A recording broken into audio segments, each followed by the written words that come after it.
우리가 세계 인류를 크게 둘로 나누어서 생각해 볼 수 있습니다.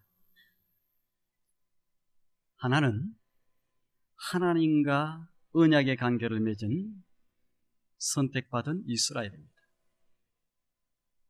다른 하나는 하나님과 언약의 관계를 맺지 못하고 있는 그러한 이방인들입니다.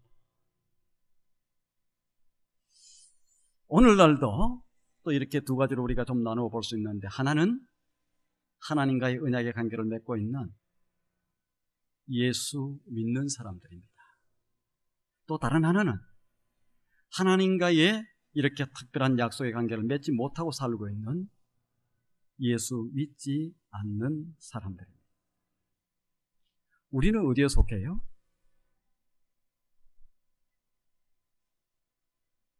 관계를 맺고 있는, 하나님과의 관계를 맺고 있는 예수 믿는 사람들, 또 언약의 백성인 영적인 이스라엘이라고 생각할 수 있겠습니다.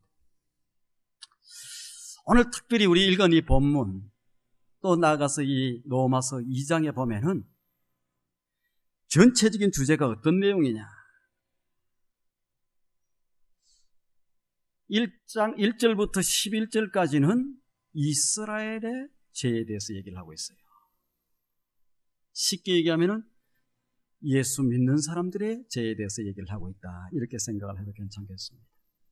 12절부터 16절에는 하나님과의 관계를 맺지 못하고 사는 예수 믿지 않는 사람들, 아니면은 또 이방인들에 대해서, 그들의 죄에 대해서 얘기를 하고 있습니다. 2장 전체에서 그러면 주제는 어떤 주제냐? 또는 다 죄인이라고 하는 것입니다. 여러분들에게 한번 물어볼까요? 혹시 여기에 죄인 아닌 사람이 있어요? 어떤 사람은 내가 무슨 죄를 지었길래, 이렇게 생각하는 사람이 있을 수 있어요. 그런데 이 로마서 2장 전체의 주제는 우리 모두는 다 죄인이다. 하나님의 눈으로 볼 때에는 예수 좀 먼저 믿은 사람이나 뒤에 믿은 사람이나 다 똑같이 죄인이다. 교회 안에 와서 있는 사람이나 교회 밖에 있는 사람이나 다 죄인이라는 사람.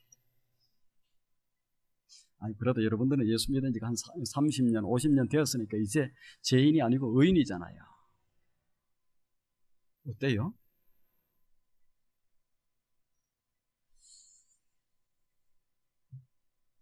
모두가 다 타락했고 모두가 다 죄인이라는 거예요. 우리가 지금 이 로마서 2장을 읽어보면 그렇게 얘기를 하고 있습니다.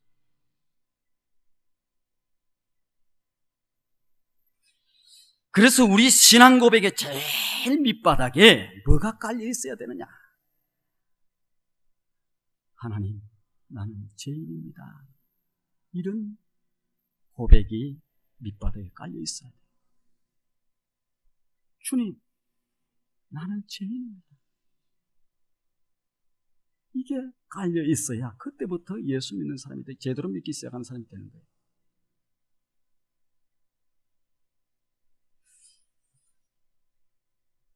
어느 때라도 자기의 의를 내세우면, 내가 죄인이 아니고 나는 꽤 괜찮은 사람이고 자기의 의를 내세우면 하나님의 은혜가 부정됩니다.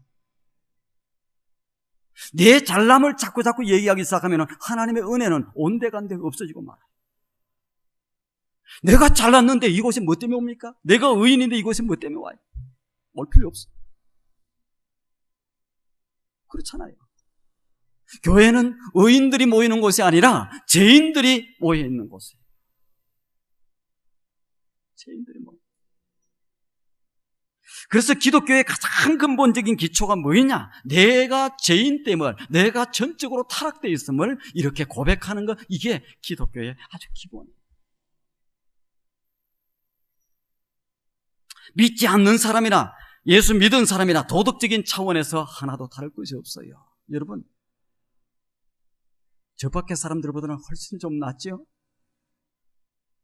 죄인 아니에요? 조금 나을 수가 있을지 모르겠어요. 좀 낫겠죠, 아무래도. 근데 저 사람들은 그냥 바보같이 다 드러내놓고 죄를 짓는데 여기는 죄를 안 짓는 것처럼 하면서 죄를 짓잖아요. 그래도 체면이 있고 또 뭐가 있고 그러니까 그냥 속으로 짓고 잘 안 보이게 짓고 몰래 짓고 이렇게 짓잖아. 제가 우리 교인들을 너무 그렇게 안 그런데 너무 멋있게 살고 의인으로 사는데 제가 혹시 그렇게 얘기하면 용서하시길 바랍니다. 나는 그런 사람이 아니다. 그렇게 하면 용서하시고 들었어요.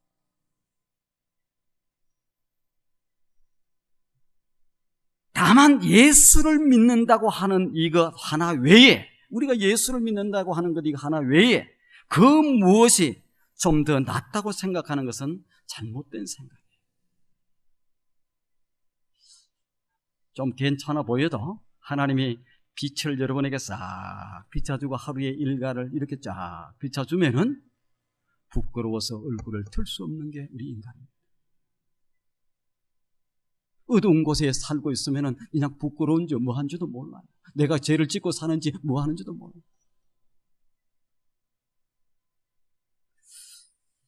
우리는 본래적으로도 죄인이요. 조상적으로부터 태어나면서 지금도 현재도 죄인입니다. 그래서 이 사도 바울은 참 신약 성경을 13권이나 쓴 사람이고 사도 중에 사도고 멋진 사람이에요. 땅끝까지 이르러 복음을 전가하는데 주님의 말씀에 순종해서 열심히 달려가서 복음을 전개했던 이 사도 바울이 고백이 뭐라고 고백하느냐? 원하는 바 선은 행하지 못하고 원치 않는 죄만 나는 날마다 짓는다. 날마다 나는 죄만 짓는다. 오라 나는 공고한 사람이라도 이 사망에서 누가 나를 건져내랴. 이 죽음, 죄의 결과로 오는 죽음에서, 이 죄로 말미암아 오는 이 죽음에서, 이 사망에서 누가 나를 건져낼 수 있겠느냐. 그러면서 한마디 더 붙이는 나는 죄인 중에 개수다, 대장이라고 얘기해요. 제일 죄를 많이 지은 사람. 사도 바울이 이 정도 되었으니까 사도 바울보다 더 센 사람 많지는 않을 텐데.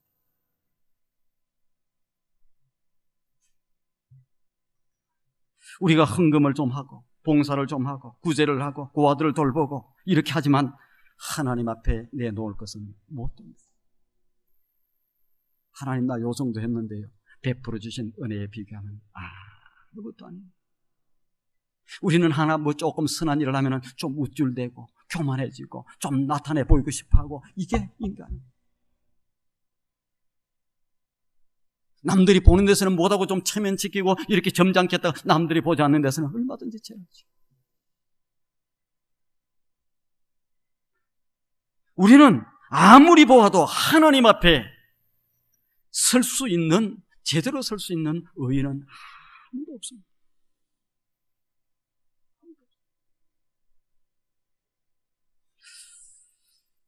완전히 나를 부정하는 것이 문제라는 사실이에요. 유대인이건 이방인이건 다 같은 죄인이라는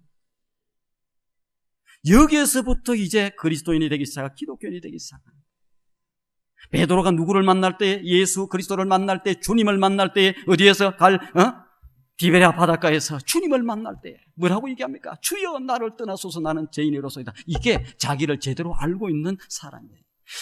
이사야가 얼마나 선지자다.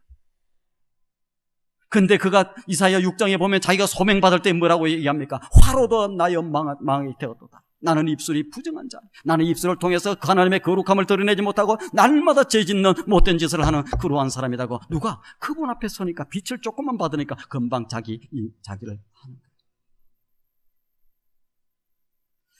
우리가 예수를 얼마나 긴 세월 동안 믿었는지 그것으로 공로를 내세워서는 안 됩니다. 나 그래도 예수 60년 믿은 사람이야, 까불지 마. 그 공로를 내세우면 안 돼. 60년 믿었으면 그 어려운 상황 가운데서 지켜주신 하나님의 은혜가 있을 뿐입니다. 기도를 내가 얼마나 열심히 하는지 그것도 하나님 앞에서 공로가 되지 못해. 하나님 앞에 어떤 의를 이루었다고 하더라도 그것은 구원을 위한 제삼을 받을 수 있는 그 어떤 조건으로 내놓을 수 없습니다. 불가능합니다. 로마서 전체가 뭐라고 얘기합니까? 안 된다는 거예요. 우리 스스로 몸으로 노력하고 몸부림치고 해도 안 된다는 거예요. 우리가 하나님 앞에 우리의 의로 설 수 있는 사람은 단 한 사람도 없습니다. 한 사람도. 자, 사도 바울이 본문에서 제일 먼저 얘기하는 것은 이스라엘 사람들, 예수 믿는 사람들의 죄에 대해서 먼저 고발을 해요. 죄에 대해서. 예수 믿는 사람들, 하나님의 목전에서는 이스라엘 사람들과 이방인에게 무슨 차이가 있느냐? 하나님 앞에 섰을 때 너희가 이방인들과 예수 믿는 너희가 예수 안 믿는 너희들 그들과 무슨 차이가 있느냐? 조금 차이가 있어? 조금 나아요? 조금 더 낫게 살아요?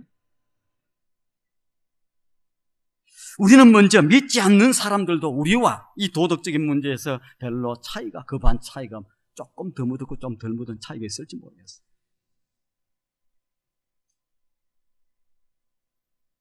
적어도 우리는 하나님 앞에서 행위로는 믿지 않는 사람들보다 특별히 더 낫다, 이렇게 얘기할 것이 없습니다. 유대인의 죄에 대해서, 예수 믿는 사람 죄에 대해서 고백을 하는 거예요. 그러면서 두 번째 주는 얘기가 두 번째는 어떤 내용이냐? 예수 믿는 사람들의 죄가, 이 유대인들, 이스라엘 사람들의 죄가 더 훨씬 크다고 얘기를 하고 있습니다. 어떻게 해서 예수 믿는 사람 죄가 더 커요?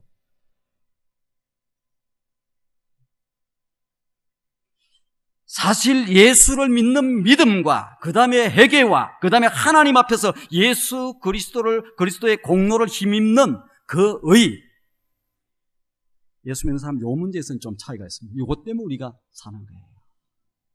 이것 때문에. 뭡니까? 예수를 믿는 믿음.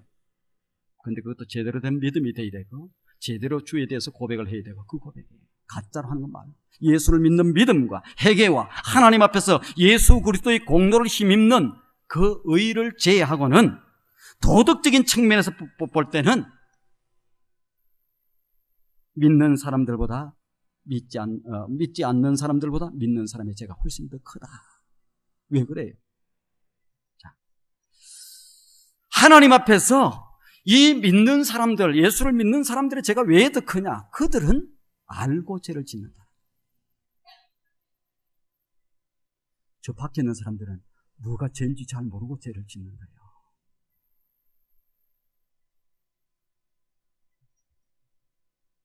똑같은 죄를 짓더라도 알고 짓는 죄가 모르고 짓는 죄보다 훨씬 더 큽니다. 우리가 어린애들 아주 뭣도 모르고 철부지 때 이럴 때 잘못을 하면 어떻게 해요? 이놈 이렇게 하면서 막 혼을 내고 이렇게 하지 않습니다. 몰랐으니까 용서가 가는 거예요. 여러분, 애가 이제 1살 돌 지내고 뭐 했는데 뭐 좀 잘못하고 뭐 했다고 그냥 문제 일으키고 뭐 깨트릿하고 그걸 때리는 부모가 있으면 그건 상당히 부모가 문제가 있는 거예요. 왜? 모르고 지었어요. 근데 7살이 되고 8살이 됐는데 못된 짓하고 나쁜 짓하고 그렇게 하면 어떡합니까? 부모가. 그래도 놔두는 부모면 그거는 그 부모가 또 문제가 있는 거예요. 똑같은 죄를 지어도 알고 짓는 죄가 왜 더 크냐? 이것은 지능적인 죄예요. 하나는 몰라서 지었고 하나는 지능적으로 알고 다 있으면서 죄를 짓는 거예요. 알고 짓는 죄의 더 큰 이유는 그 사람은 은혜를 더 많이 받은 사람이 짓는 죄예요. 여러분, 누구에게 많은 은혜를 여러분들이 입었습니다. 그 사람들이 여러분들을 많이 도와줬어요. 그런데 그 사람이 배신 때리는 거 하고 그 다음에 아무런 그 사람한테 은혜를 입지도 못했어. 그 사람이 좀 이렇게 뭐 때리는 거 하고 같아요? 내가 장성껏 이 사람을 돌봐주고 보살피고 애쓰고 뭐 그냥 지원하고 뭐 다 해주고 이렇게 다 했는데 그 사람이 어느 날 배신 때려요. 그거 하고 나하고 상관없는 사람이 어느 날 돌아서는 거하고는 완전히 저희 크기가 틀립니다.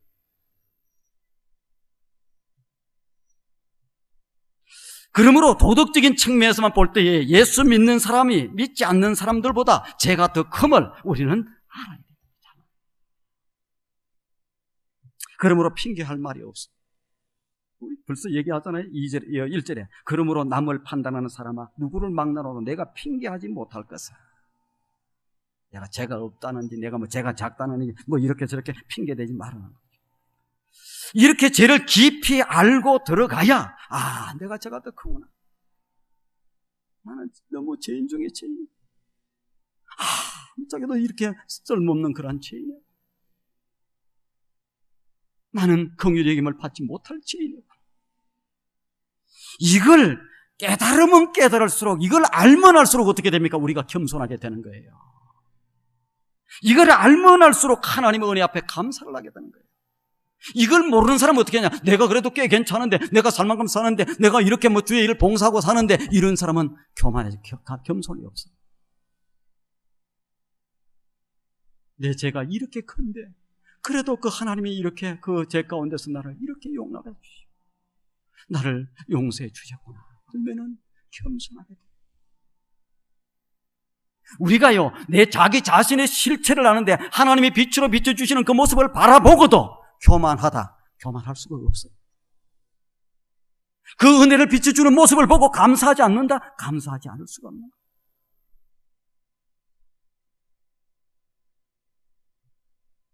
우리는 예수를 믿게 되면 도덕적인 측면에서도 내가 점점 더 의로워지고 또 의로워지는 줄로 생각을 하고 있습니다. 여러분, 예수 믿는다고 금방 도덕적인 면에서 별달 그렇게 의로워지지 않아요. 과거보다는 좀 나아집니다. 시간이 지날수록 자꾸 드러내니까 좀 나아지게 돼요. 그런데 예수 믿고도 내가 하나님 앞에 진실됨으로 서서 그분과의 고민 속에서 영적인 싸움을, 경건의 훈련을 싸움하지 않으면 예수 믿을 때나 예수 믿고 나서나 많은 차이 없어요. 어떤 분은 돌아가실 때까지도 예수 예자도 모르는가 이렇게 해서 완전히, 어떤 사람은 예수 믿고 돌아가시기 전까지도 엉뚱합니다.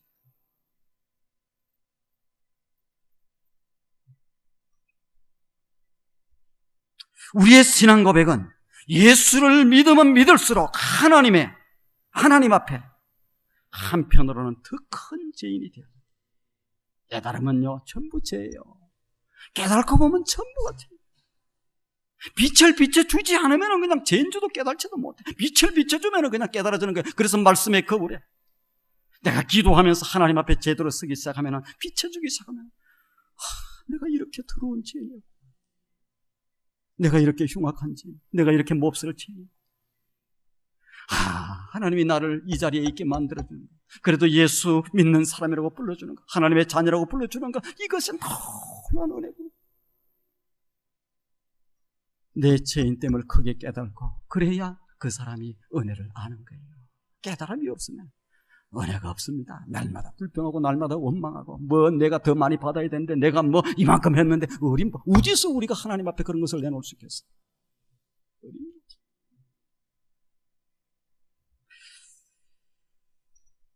어떤 사람은 예수를 10년 동안 믿었는데 제자리 걸음만 하게 되니 무엇을 믿었고 무엇이 나아졌는지 모르겠다고 불평하는 사람이 있어요. 예수 믿어봐야 똑같은 것 같아요. 그럴 바에 차라리 그냥 안 믿고 그냥 세상 재미라도 좀 즐기면서 사는 게 좋지 않나. 여러분, 어떻게 하면 믿음이 성장할 수 있는 줄 아십니까? 어려울 것이 없어요. 내가 전보다 더 큰 죄인인 것을 깨닫기 시작하면 그때부터 믿음도, 하나님의 사람도, 멋진 삶도, 감사도 다 나오기 시작하는 거예요. 베드로가 옛날에 그냥 주님 따라다녔어요. 그런데 언제부터? 주여 나를 떠나소서, 나는 죄인이다. 바울도 자기가 꽤 괜찮은 사람인 줄 알았어요. 자기가 꽤 괜찮은 사람. 왜? 열심도 있고 하기도 많이 하고 공부도 많이 하고 이렇게 하나님의 일을 한다고 생각했는데, 다메섹 도상에서 그가 주님을 만나고 나서 그때에 자기를 보는 거예요. 자기 실체를 보는 거예요. 그래서 그 현장에서, 다메섹 도상에서 지금 뭐하러 갑니까? 하나님의 교회를 파괴하고 예수 믿는 사람을 잡아 죽이고 하나님의 역사를 가로막고 이런 일을 하는데, 그곳에서 벼락을 내려서 죽여도 나는 아무 말도 할 것이 없는 사람인데, 하나님이 그 가운데서 이 못된 짓을 하는 나를 하나님이 용서해 주셨구나, 이러한 죄인을 하나님께서 용납해 주셨구나, 이걸 깨달으면서부터 제대로 하나님의 사람이 되기 시작합니다. 이거 깨닫기 전에는 여러분의 신앙이 멋있게 되고 싶습니까? 엎드리세요. 그러면서 하나님의 말씀에 그걸로 비춰보세요. 그러면 어떻게 됩니까? 내가 죄인인 모습이 보이는데, 이런 죄인이야, 이 몹쓸 죄인이었구나, 이는 나쁜 죄인이었구나, 이걸 느끼면 느낄수록 그때부터 나 같은 죄인을 용서해 주신 그분의 은혜가 다가오고, 그냥 그분만 생각하면 좋고, 그분만 생각하면 가슴이 설레고, 그분을 교회 곳곳에서 그분의 채취를, 숨기를 느낄 수 있고, 이렇게 되겠어요. 죄에 대한 인식과 죄에 대한 고백이 제대로 없고서는 예수 가짜입니다.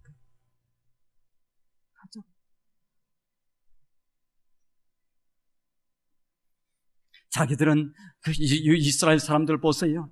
그 다음에 예수 믿는 사람들 보세요. 뭘 하는 거예요? 자기들이 다 죄를 짓고 살면서, 더 큰 죄를 짓고 살면서 다른 사람 판단만 하는 거야. 자기한테는 뭡니까? 자기의 잘못에 대해서는 상당히 간대합니다. 내가 나무 얘기 한두 마디 해가지고 그 나무 얘기 한두 마디 때문에 수없이 많은 생명을 죽이고, 그 한두 마디 때문에 하나님의 역사를 가로막고 교회 공동체를 파괴하고, 이런 적이 많이 있을 수 있어요.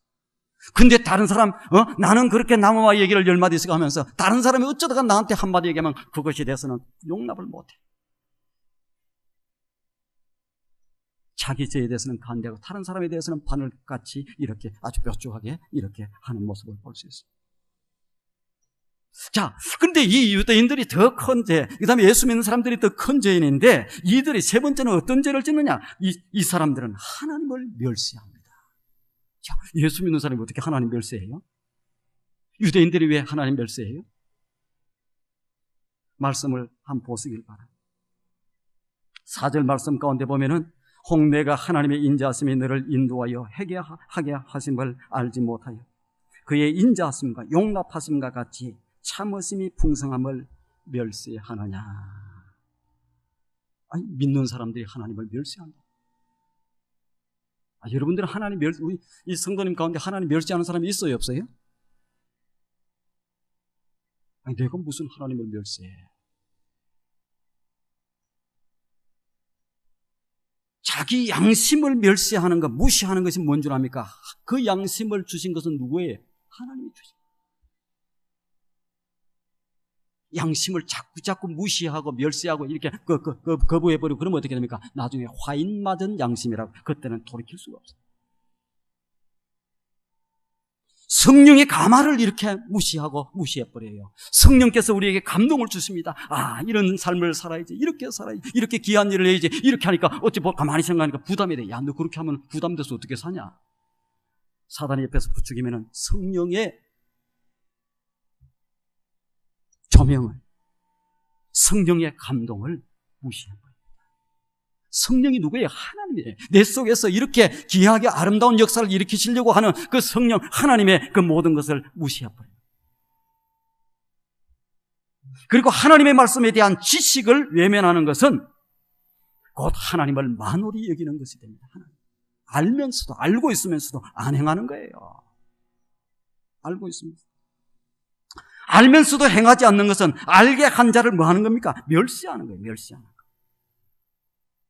우리가 불순종하고 하나님의 말씀을 듣고도 어떤 사람은 그대로 지키기도 하고 어떤 사람은 불순종하고 안 지키고 그냥 듣는 데서 그치기도 하고, 뭡니까? 무시하는 거예요. 누가? 아버지가 자녀 얘기를 딱 했는데 자녀가 그걸 씹는다고 그러잖아요. 안 해버려요. 무시하는 겁니다. 아버지를 멸시하는 거예요. 자꾸 씹으면 어떻게 돼요? 멸시하는 거예요. 하나님의 음성이 선포되는데 그 다음에 계속해서 이렇게 불순종하고 거부하고 받아들이지 않으면 뭡니까? 무시하고 멸시하고. 잘 몰랐죠. 내가 하나님 멸시하고 사는 줄, 내가 하나님 무시하고 사는 줄 잘 몰랐죠. 4절에 보면은, 그 하반절에 보면 이렇게 얘기하지 않습니까? 인자하심과 그의, 누가? 이 하나님의 인자하심과 용납하심과 길이 참으심이 풍성함을, 그러니까 인자함이 풍성하고 용납하심이 풍성하고 길이 참으시는 것이 풍성한데, 그렇다고 해서 그걸 이용해서 멸시하느냐. 여기에서 인자함이라고 하는 것은 무슨 뜻입니까? 자애로움을 나타내요. 자애로움. 하나님의 자애로움. 이 자애로움을 나타낼 때에 우리가 볼 수 있는 것은, 요한복음에 보면은 간음하다가 현장에서 붙들려온 여인이 있습니다. 간음하다 보면 율법에서 현장에서 붙들려갖고 온 여인이다. 그러면 율법에 돌로 쳐서 죽이라고 되어 있어요. 그래서 많은 사람들이 막 씩씩거리면서 이 못된 여자, 이 나쁜 여자 하면서 죽여야 되겠다고 돌을 가지고 막 와서 예수님 앞에 어떻게 하나 보자 하고 이렇게 와서 이 여인을 어떻게 해야 되겠습니까? 딱 묻는 거예요. 다른 사람들은 전부 다 뭡니까? 다른 사람의 죄를 크게 보고, 자기도 그런 못돼서 들키지 않아서 그렇지, 자기도 숨어서 해서 그렇지, 딱 들통나서 않아서 그렇지, 같은 입장인데 다 분노 안에서 막 그 사람을 죽이려고. 그 여인, 자비라고 없어요. 자유로움이 없어요. 긍휼도 없어요. 인자가 없어요. 죽이려고. 그때 예수님만 그를 자유롭게 바라보고, 그리고 그들에게 얘기해요. 너희 다 그렇게 깨끗하냐? 너희가 그렇게 너희들이 그렇게 죄가 없냐? 죄 없는 자가 먼저 돌로 치라. 딱 그분이 딱 서서 얘기를 하는 거예요. 그러니까 어떻게 됐어요? 돌로 치는 사람이 하나도 없어요. 전부 죄인이다. 전부 다 도망갑니다. 전부 달아나버려. 자기가 들통날 것 같아 다. 그때 주님이 얘기합니다. 너를 돌로 치는 자가, 치려고 하는 자가 어디 있냐? 없냐? 용서를 하시고. 이게 인자고 자애로움이에요. 하는 주님의 자애.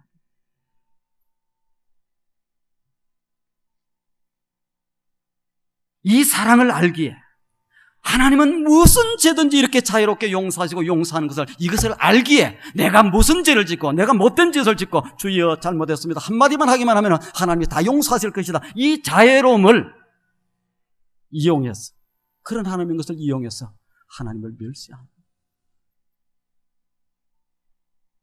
용납하심이에요. 용납하심. 회개의 기회를 반드시 주신다는 뜻입니다. 하나님은 용납하시나, 하나님의 용납이 없다고 하면 우리는 회개의 기회를 부여받을 수가 없어요. 하나님께서 우리가 죄 지은 죄를 가지고 제깍 이렇게 심판을 하셨다고 하면 이 자리에 남아있을 사람은 아무도 없어요. 저도 못 남아있어요.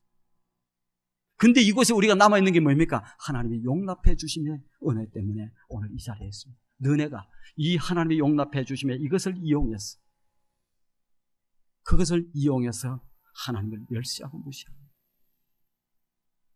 세 번째로는 오래 참으심입니다. 인내를 얘기해요. 하나님의 인내가 결코 무력함을 나타내는 것이 아니에요. 오늘날도 멸세다, 때가 되었다, 종말이 온다, 얘기하는데 하나님이 왜 안 오시겠습니까? 여러분 가족 중에서 아직도 구원받지 못하는 사람, 여러분 친구 중에서, 여러분 가까운 사람 중에서 아직도 구원받지 못하고 지금 하나님이 오시고 심판하시면 다 멸망될 수밖에 없기 때문에 그 영혼, 여러분의 자녀가 될지 여러분의 부모가 될지 그 한 영혼을 위해서 조금 더 참고 기다리시고 기다려 계십니다. 그러시면서 스스로 아픔을 당하시는 거예요.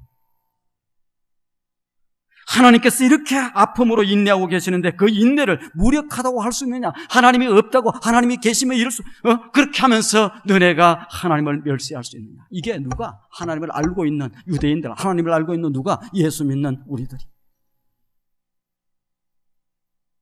회개를 하지 않는 것 정도가 아니라 고집을 부린다고 얘기를 하고 있습니다. 5절에 보니까 다만 내 고집과 회개하지 않은 마음을 따라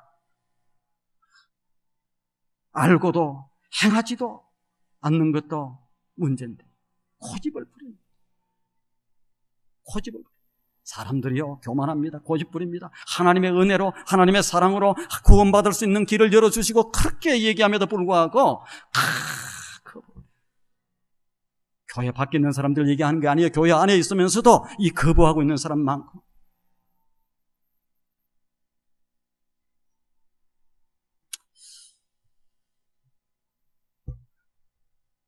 네 번째로 우리가 중요하게 생각해야 될 것은 하나님은 심판에 대한 얘기입니다. 하나님은 솜방망이가 아니다는 거예요. 심판. 내 스스로 하나님은 사랑이니까 내가 모든 죄를 지어도 하나님은 다 용서하실 거예요. 성경에 어디에 그런 성경이 나와 있습니까? 그 어떤 죄도 하나님 앞에 나와서 자기의 죄의 문제를 내놓고 하나님 내가 죄인이야. 하나님 내가 죽을지를. 하나님 이 불쌍한 죄인을, 이 긍휼을 받기 힘든 이 죄인을 하나님이 용서해달라고 하나님 앞에 가슴을 찢고 울부짖고 부르짖고 이렇게 해서 그 삶이 바뀌어지고 이런 역사가 올 때에 그런 것이 되어지지, 그렇지 않고 날마다 죄 짓고 사는데 하나님이 그냥 다 용서해 준다는 얘기가 어디 나와 있습니까? 하나님은요 심판하실 때 예수를 30년 믿었느냐 이제 1년밖에 안 되냐 이것 가지고 심판의 기준을 삼지 않습니다. 하나님은 교회에서 목회자냐 장로님이냐 권사님이냐 아니면 최근에 들어온 평신도냐 이것 가지고 심판의 기준을 삼지 않습니다.